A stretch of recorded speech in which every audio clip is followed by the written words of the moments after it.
Welcome to TradeTheMBI.com. This is John. This report is for the 8th of May. And of course, Fed did nothing, but in so doing nothing, actually did something.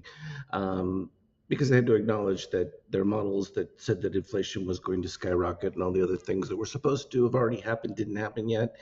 But they must still be coming, and they don't recognize, so they're not going to do anything yet. But at the same time, you see the pressure from China starting to have an impact, and they're wanting to talk, and that makes a difference. So that's building some excitement. And you can see futures all the way back up again. And of course, the bias was always to the upside because that is the pain trade, because everyone expects a total collapse. And when everyone expects the thing, you usually don't get that because that's where markets find advantage. So you can see we're still caught between the orange here. Now, if it dips down below that 7.5, you might even get an even stronger push from this. You got relatively zero short activity, and that was a telltale sign, even in the slight decay, that you know things were still poised for the upside move. Of course, the Nasdaq we consider to be the leader. It had the stronger of the two readings, and you can already see now the cross of steel back above, and so that's the short-term buyers, and of course that lends itself perfectly with new fund money coming in, the free up of buybacks and that, and those all have an upside dynamic to them. So despite all the trauma, yeah, we get exactly nothing for it, at least from the Fed standpoint and the inflation standpoint. But again, that's all going to be relative to what happens with oil and where we stay with that. And if you can keep it down in these ranges or slightly lower, well, you've got, like I've said, the engine prepared. And then it's just a matter of, does government get out of the way and allow it? And the fact that, you're pushing more towards a domestic view of things, it becomes a benefit because you can do things with lower costs and still get the outcome you're looking for without the trade issues. Now, of course, there are going to be people willing to pay extra for other things, but nobody cares because they can afford to do it.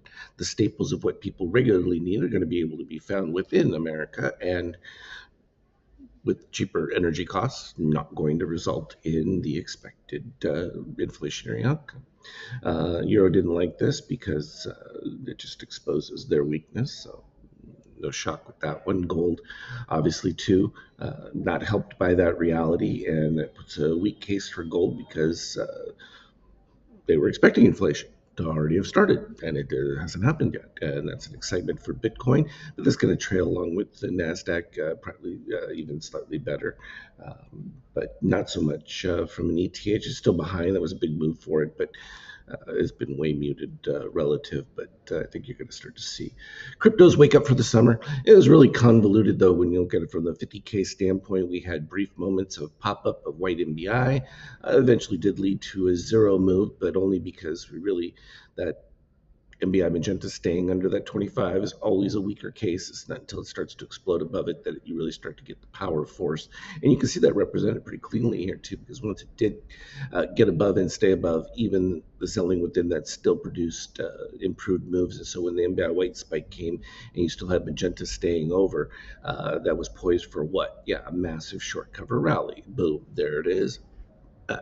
Pretty simple. Even on our Teams chat, that was becoming pretty obvious, even to members that could see.